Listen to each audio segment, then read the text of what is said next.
And one of the things I've discovered is that I effectively, over the years, have crushed my dreams through fear. My name is Paul Harvey, and this is Life, Passion and Business. We're about helping you explore, finding your passion for life and the work that you do.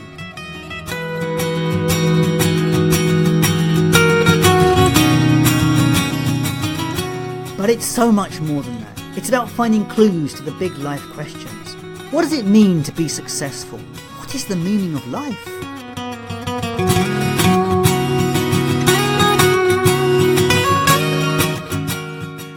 If you're looking for more, then join me on this journey where together we will discover through interviews, tools and tips how to live life full of meaning, passion and purpose.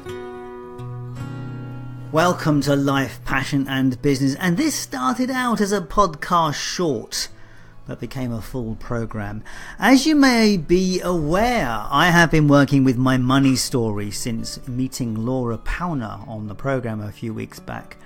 And I was having a conversation with another past guest, Suzy Beaumont, about my money story and about things that were coming out of my head at the time. And we realised that what we were talking about would have made a good podcast short. However, it kind of morphed into a full program as we talked for about 40 minutes about our own experience of money, our own experience of fear, and it kind of moved into personal development and about the project that we're working on together. So without further conversation, I think I will leave the program to explain itself. I hope you enjoy this podcast. Suzy and I have much in common and we tend to get carried away, as you will see. Okay, welcome to Life, Passion and Business. Had some technical things there, playing with OBS and Zoom and all trying to stream ourselves to Facebook. So assuming the computer don't die from all these things I've just done to it, we will have a conversation with Suzy Beaumont. I'm so delighted today. So, full disclosure, I am working with Suzy Beaumont at the moment on the Change Your World conference. And so we've been covering loads of discussions around life, passion, business, and all the sorts of things that come up when you start doing a conference like this. And this is the Change Your World conference that happens on April the 6th. So Suzy, welcome to the live stream. Thank you, Paul. Thank you for having me. It's great. Now, one of the things that reason we did this today is that I have been working with a lady called Laura Powner on money. And I have been opening the box that is my head and discovering all sorts of crap and things that shouldn't be there about money. And one of the things I've discovered is that I effectively, over the years, have crushed my dreams through fear of money, actually of what it might cost me. I've actually not done things purely and simply because I didn't think I could afford it. And it's quite a saddening thing to realise how limiting I have been around this. However, it is an opportunity now that you know it. Well, this is true. It is definitely an opportunity now that I know it. But I know you and I were talking about it, and it's like I thought, so we must start sharing this stuff. We must have a conversation about it. So what's your story with fear, Suzy? And I'll get back to mine in a moment. Where do you sit with this lovely place that most people sit in and don't notice? With fear, well, I used to be scared of everything.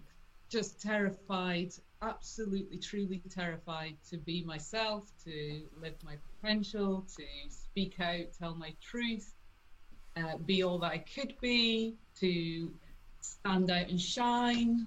And I still am to a certain extent. There's still things that hold me back. I still feel fear around that. I've learned through my own personal development journey that we have two motivating factors, and it's love or fear. Sadly, most of us operate from fear. That's our default setting. It's our limbic brain. It's designed that way to keep us alive. Without that, we wouldn't be alive today. Our race would have completely and utterly, been killed off years ago. Yeah, we are programmed to look for the negative, aren't we? Yeah, definitely. And, you know, that's a survival thing. So the thing is, you have to while it's useful, you have to be aware of it and make sure that it doesn't limit you and, like you know, kill your dreams. And I think we're all guilty of that. I don't think you're anything, you know, I don't think that's new. A lot of people do that. It's the realization is where the pain comes from, when you realize you've done that. Well, like, they say that only right. 5% of the population actually have goals. Yes, I know. Yeah, I was reading that, and that's quite shocking. And because when I read that stat, I thought, wow, if that's a fundamental flaw straight away. Because if you don't know where you're going, if you don't have set intentions, you know, I said this to you earlier, it's like trying to book a holiday. If you don't know your destination or where you're going, you can't book the flights, you can't book the transport to the airport, you can't pack your luggage, you know, you can't arrange your apartment, your accommodation, so you can't do any of the process, and you just drift, and then you never actually get to go on holiday. It's the same with goals. Life will just happen, and you don't design your life, you don't create your life, you're just constantly in reaction to whatever comes up. Yeah. And, you know, if our thought pattern is also negative, then that mirrors what comes up for us. We, you know, project that out there, and you know, we just get to this place. Well, I certainly did. My experience was that I just hit a place in my early 30s where I just thought, oh my God, is this it?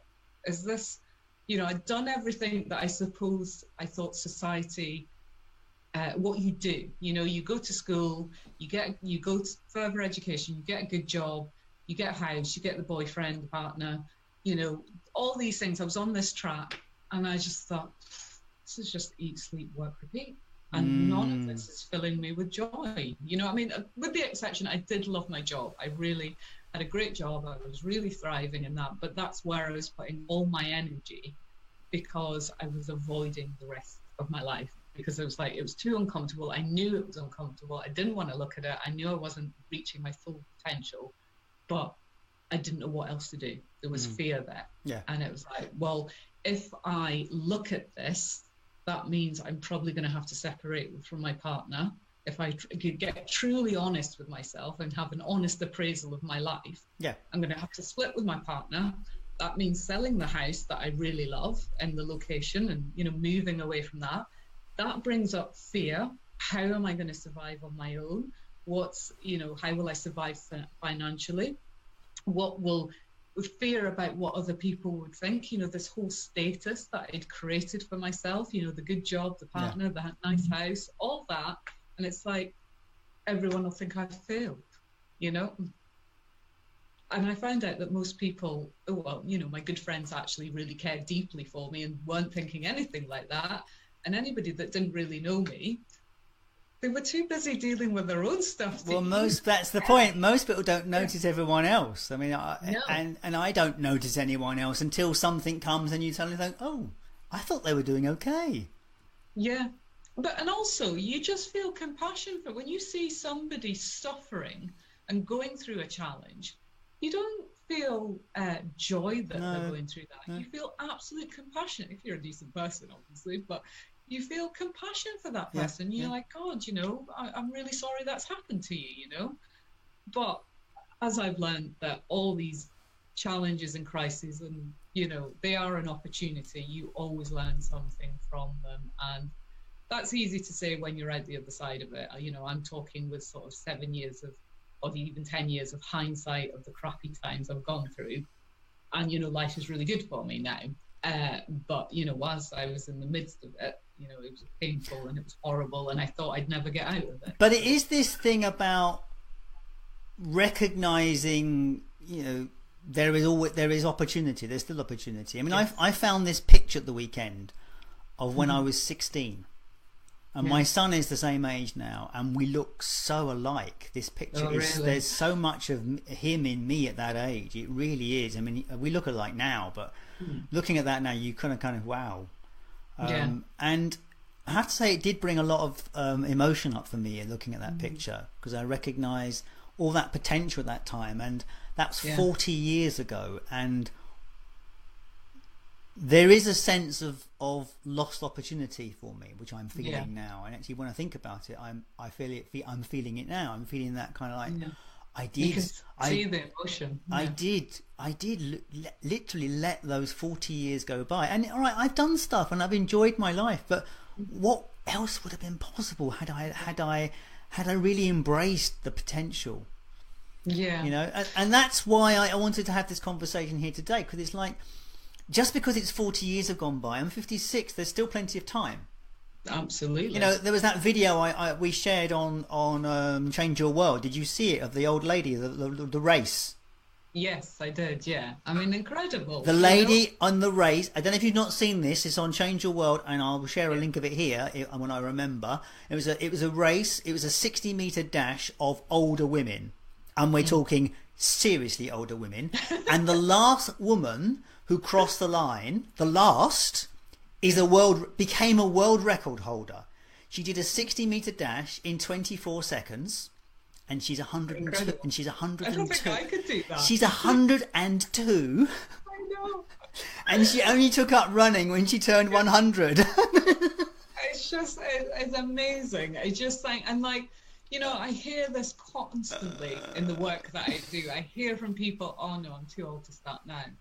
And honestly, I'm quite a sensitive person. So when I hear that from somebody, I actually feel it. I think, oh no, don't do that.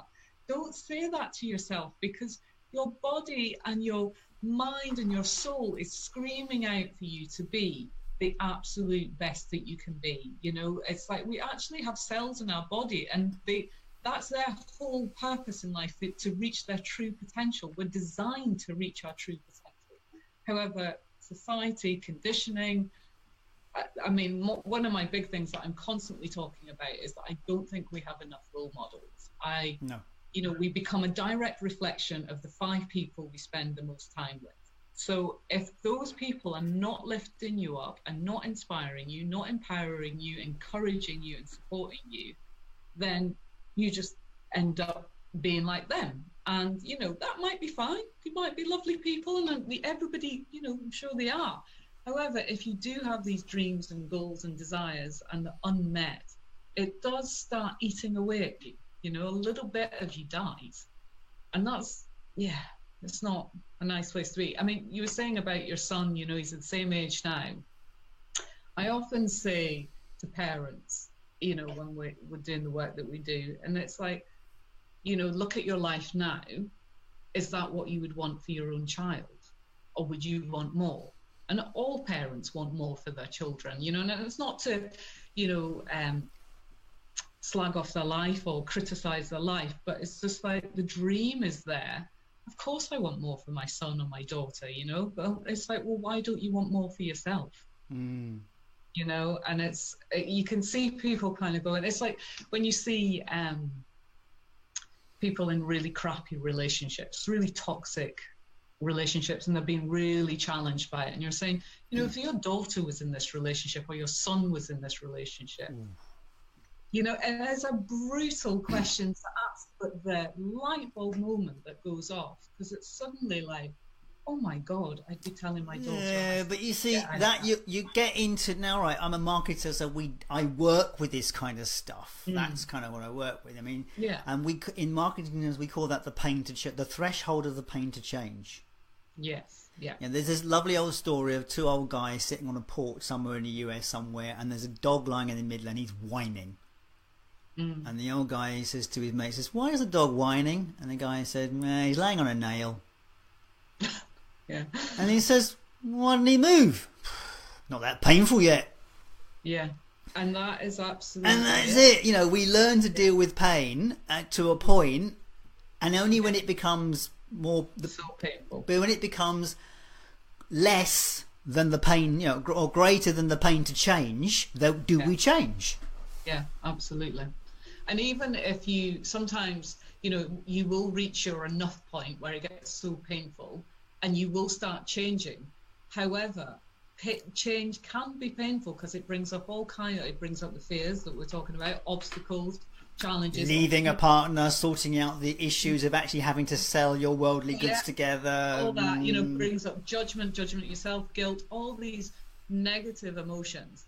And suddenly you're faced with all that and you're like, oh my God, sod that. And because of the way the limbic brain works, the limbic brain will do absolutely anything to feel better. It's a very temporary thing. It wants temporary pleasure. It wants temporary solutions, temporary fixes. It's not thinking about the long-term gain. Okay, like I will get over this challenging time and life will be better. In that moment, it's full of fear. Its basic instinct is to survive. So it will do anything to feel better. That's like why we go, if we're in a pub situation, a social situation, and we feel uncomfortable, socially awkward, we take a drink. It makes us feel better. You know, it's like, I feel crappy, so I'm going to eat a bar of chocolate. I want to feel better. You know, whatever fix it is, you know, we go to, that's why the limbic brain is kicking in and hijacking, and you have to override that. And, you know, I've only just learnt this in the last few years of my life, and it's like, if I had known this as a child, my life would have panned out a lot. If we were teaching this in schools, this was a regular thing that people understood how the brain works, how our fears kick in, how we get hijacked, then we could manage it much more effectively and start creating. That brings me to a wonderful conversation with one of your speakers. So Will Murtha is one of our speakers on the 6th of April, and I was having a conversation with him yesterday about what are the issues in this sort of stuff. And now Will is a performance coach. He's a high level coach. Yeah, and he was saying to me, whether he's speaking to someone who's earning 20,000 or 200,000, the questions and the problems are the same. Absolutely. It's all about overwhelm. Yeah. And he was saying we're all overwhelmed. Everybody's overwhelmed, and the reason is because you can only change 3 things. I think this is such a clear description. You can only change 3 things in a person. You can change your skill, your craft. You can change your physique. You can actually improve your physique and look after your body, and you can change your mind. Yes. And most people are used to only changing the first 2. They do very little with the third. Yeah. And that's where the big shift is coming now. Everyone has heard the word of mindfulness, and you know that's what this conference will be about. I think one of the things in this conference we will really discover is a lot about mindfulness, because I think this is where everybody needs to step up. Yeah, absolutely. And I mean, mindfulness, you know, a lot of people immediately think, oh, it's just meditation, sitting on a stool for 20 minutes.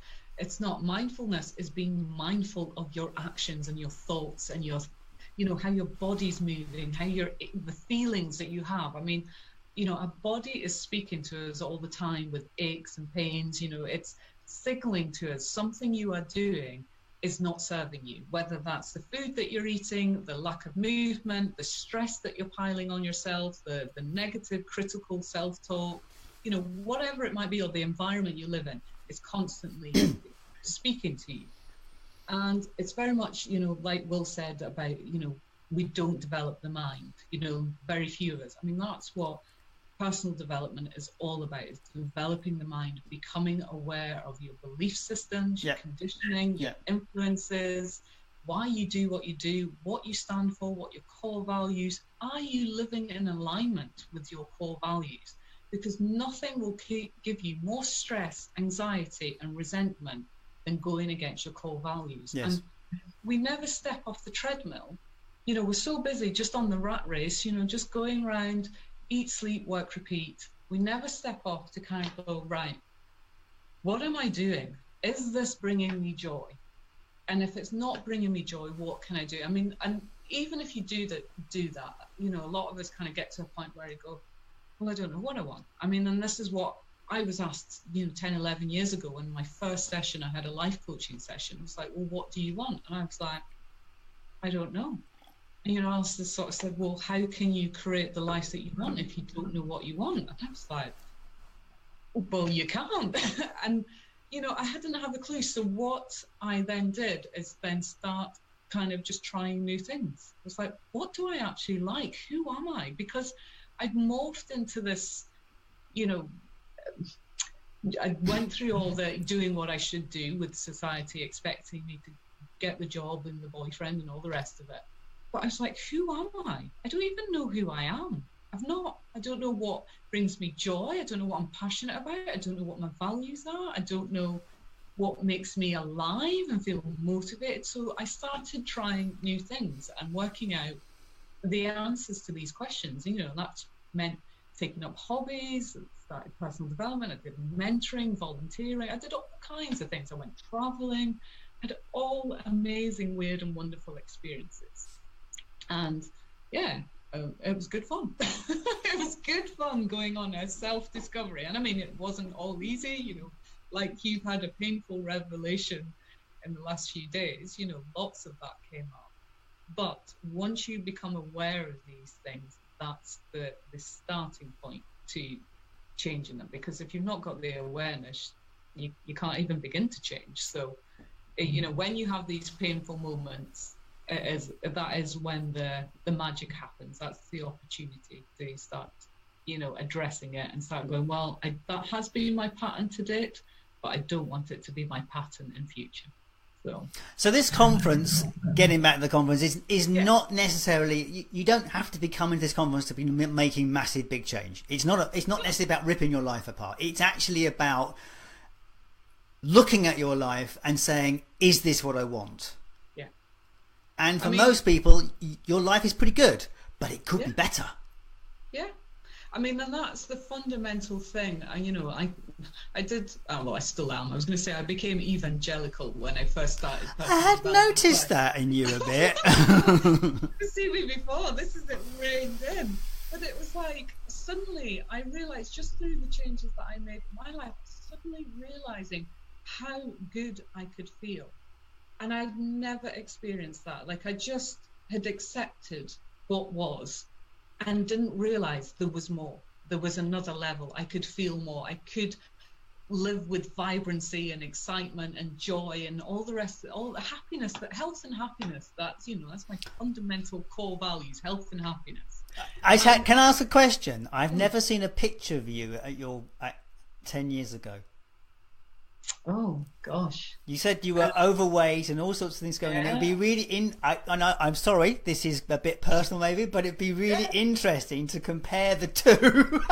Well, you would see, I mean, what you would see is somebody just kind of just a shell. You know, when you see somebody and they're just oozing kind of. When somebody's alive, you know, you can see it jumping out of the picture. Well, what you would see sort of 10 years ago is just somebody a bit dead behind the eyes, to be honest. That's, you know, I mean, the thing is, you can look at somebody's exterior and not see it, not bat an eyelid, you know, because we don't tend to kind of look closely or tune into what the person who's standing in front of us. However, when you do tune in, you really kind of get a sense of what's going on with this person. They're not, you know, I mean, you know, I was just like, I was meek, I was shy, had no self-belief, really poor patterning, really inner dialogue going on, really had low standards and, you know, for myself, and didn't have healthy boundaries in terms of relationships. I had toxic friendships, was constantly people pleasing, not doing things that made me happy, you know, at all, and just going along with everybody else's criteria. And I was like, what does Suzy want? When I looked and asked that question, I was like, Suzy wants none of this. I was just like, the hell am I doing? I just don't want any of it.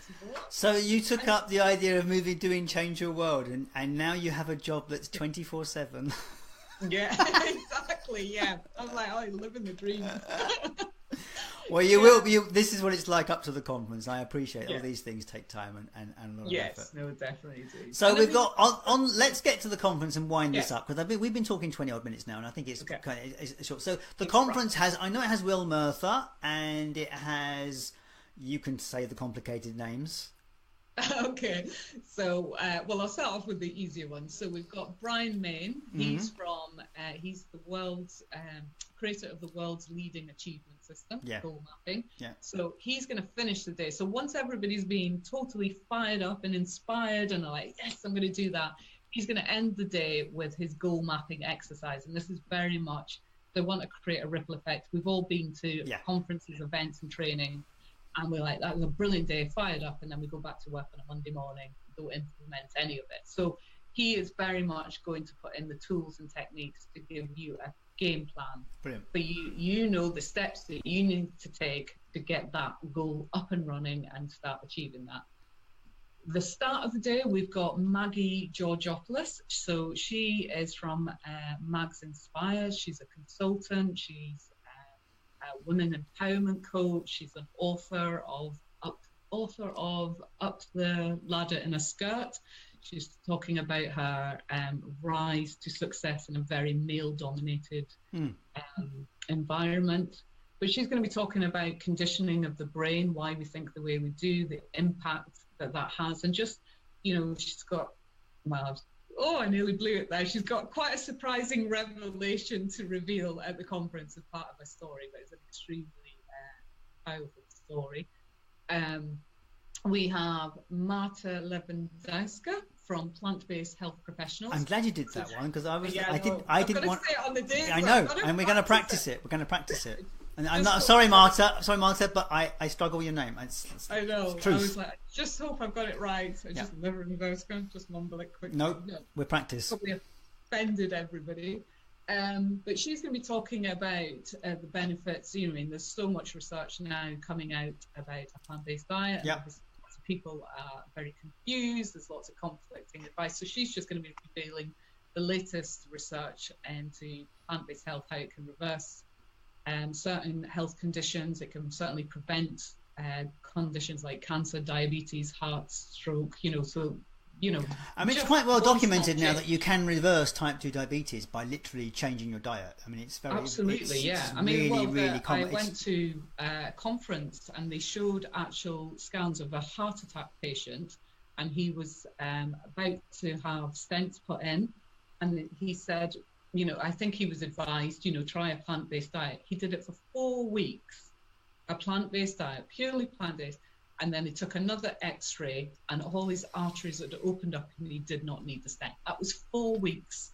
Wow. And they had the x-ray evidence. So It's incredible what a plant-based, and this is why I'm such an advocate of it, because literally one small change. I mean, we had I did a video with Kev, one of the guys that comes to our weekly life coaching group, and he has, now I can't pronounce his condition, he's got ulcerative colitis, but basically it's a horrible kind of stomach condition. It inflames the colitis, it's painful, bleeding, cramps, all kinds of things. He was on 6 tablets a day, and I had said to him, I said, have you looked into a plant-based diet, because there's a lot of research around that can reverse this?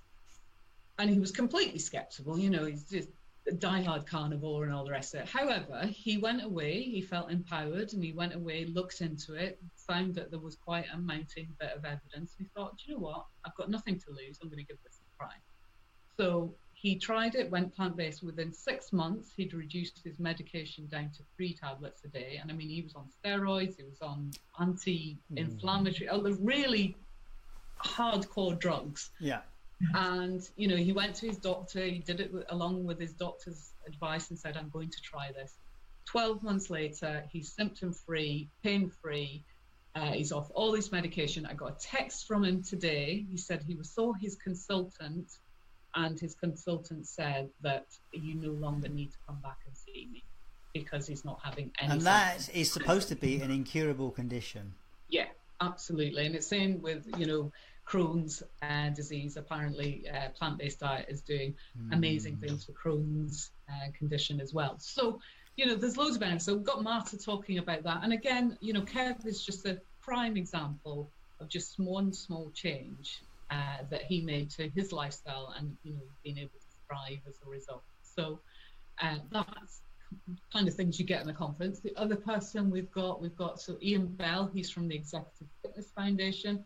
He's been a consultant working with lots of corporates and improving their health and fitness. So he's going to be talking about creating a mindset for lifelong health. You know, it's not getting out of this mindset of it's a short temporary fix, or it's getting fit for the beach holiday, or, you know, whatever. It's creating a mindset to, you know, really value yourself, really take your health seriously. Since I turned 50, my health has been something that was really important to me, and going to the gym. Yeah. And I am now stronger than I have ever been in my life from that. And my fitness level now is just, and I get so proud of it. Yeah.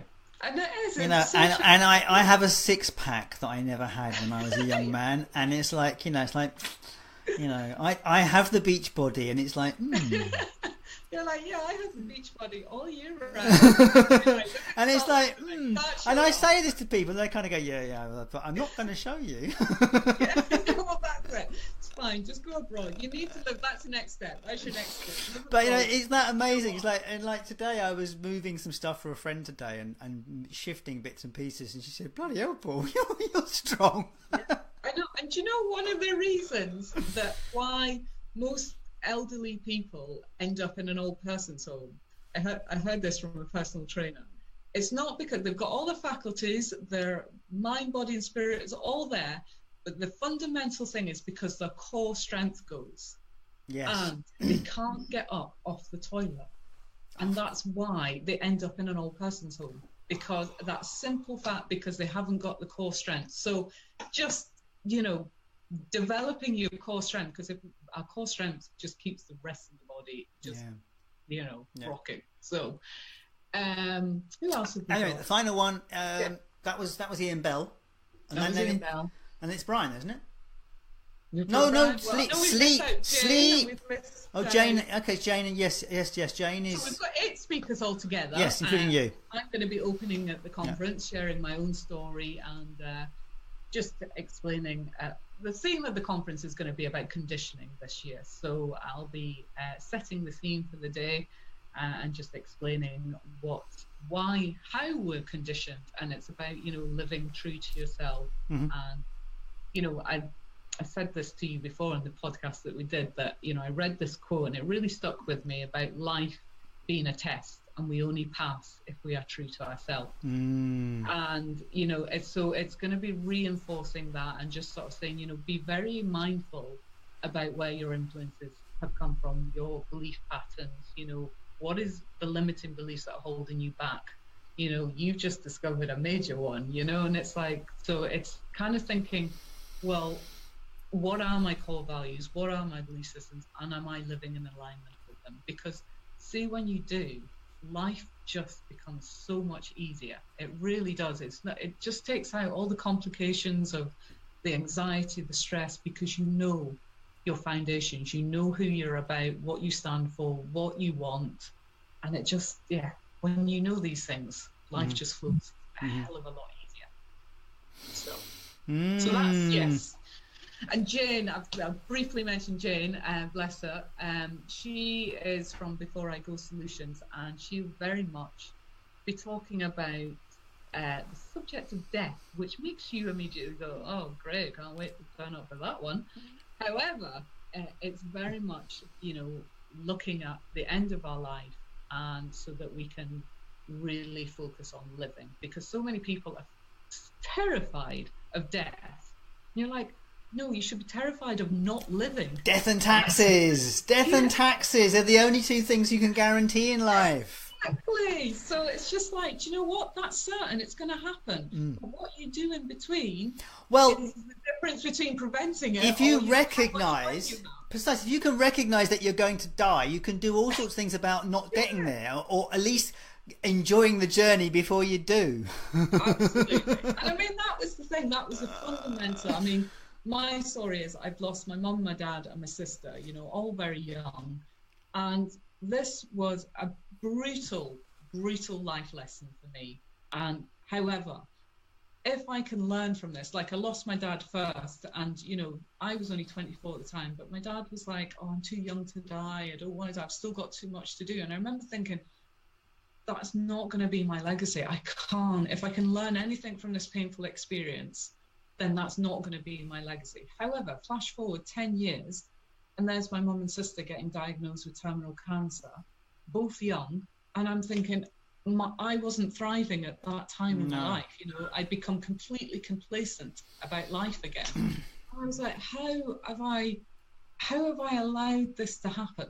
So, flash forward, a lot of work on myself, a lot of developing, and yeah, I'm just absolutely determined that that is not going to be my legacy. And yeah, I'm grabbing it and doing everything I can in the time I've got. But I'm making sure that I extend my time. I plan to live to 100. I'm going to make it an adventure. Fantastic. You're going to be doing that marathon, that 24-second dash. Yes, I actually have always said I would like to do a marathon. The problem is that, yeah, I'd like to have it under my belt that I can say I've done a marathon. I just have no.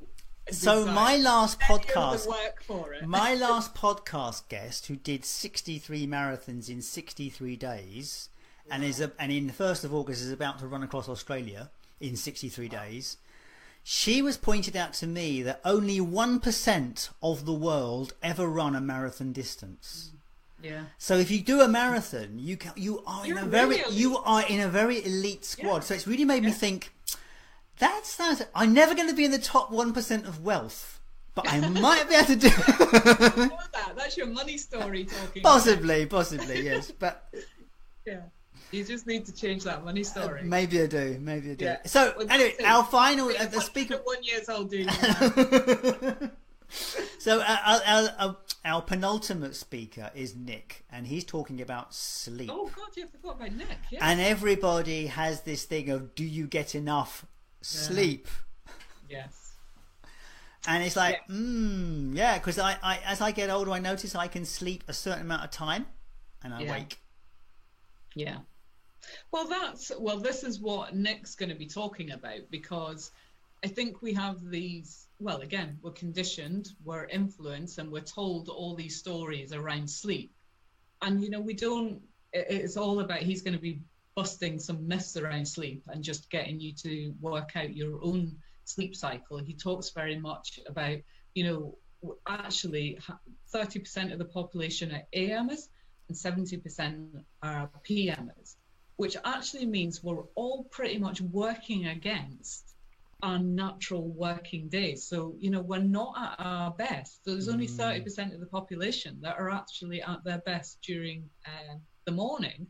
And the rest, you know, I mean, I know this myself. I know that, you know, I'll do stuff in the morning, but in the evenings, I find myself super productive. It's just like, I know I can, and I get shit done, you know, I just get stuff done, and it's like, what? And so, but I still get up really early because I like to be up early, but, you know, maybe I really need to rethink this. But this is what Nick's going to talk about. You know, he's going to talk about how to design your own sleep cycle. He'll talk about teenagers, how they do need longer to sleep, you know, so don't get totally wound up. He'll talk about how to avoid jet lag, how to have a healthy relationship with technology, you know, because we need to work with technology, but it can impact our sleep. So he'll talk all around that, how to use it to your advantage, but not have it control you and affect your sleep. And yeah, so he'll be busting lots of myths about sleep. And the final one will be Brian will be showing us how to take it forward into our lives. Yes, that is about the ripple effect of the day, and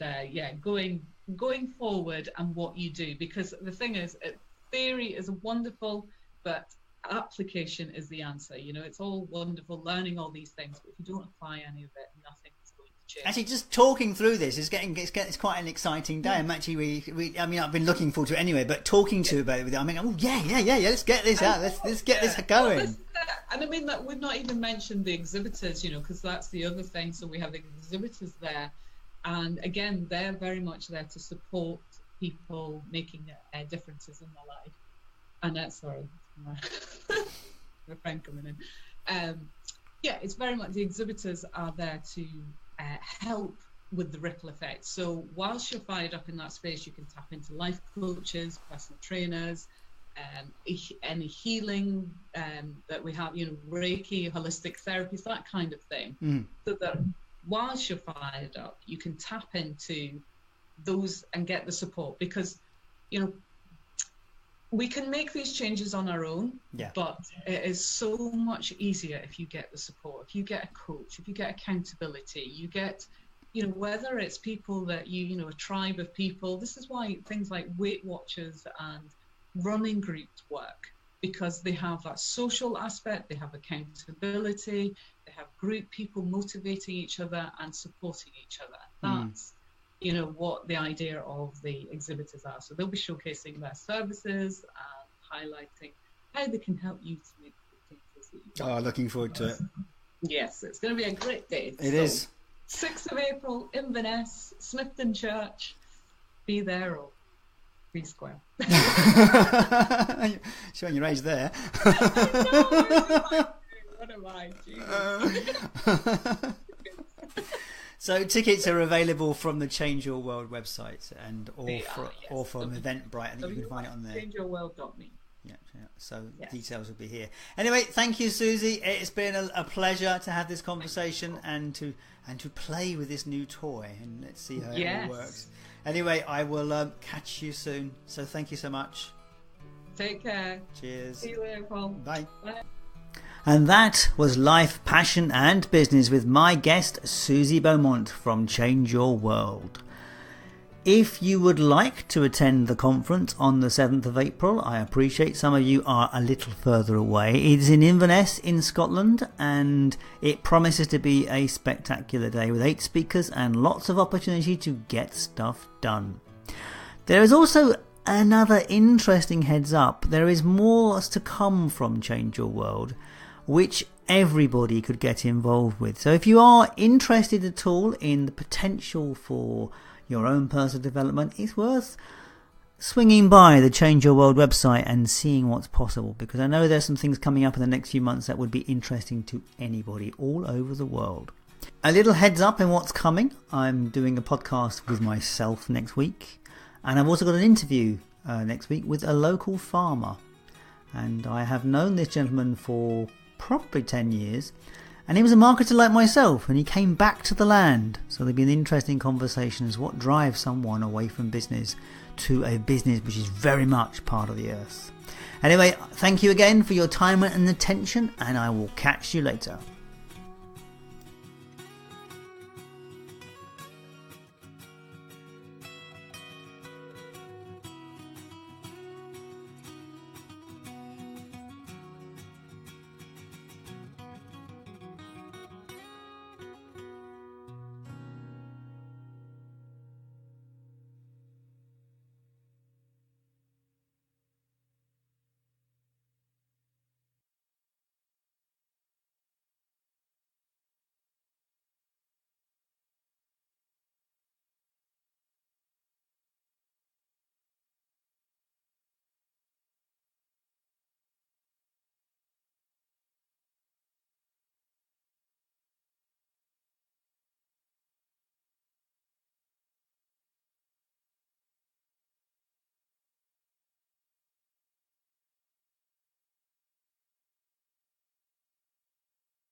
And that was Life, Passion and Business with your host Paul Harvey and my guests Guy and Ilan Furman.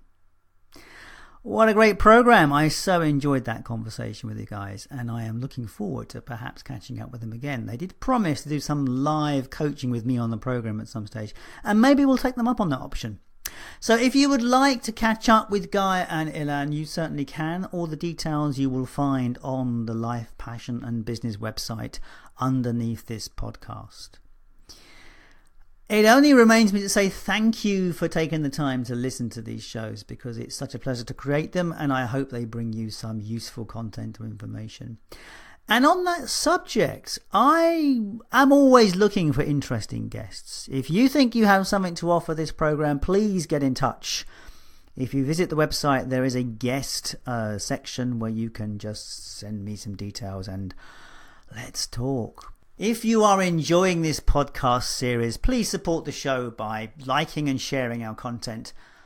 Maybe even submitting a review to iTunes. It all supports us to build the program and build our audience. Anyway, as I said, thank you for listening, and I hope to catch you later.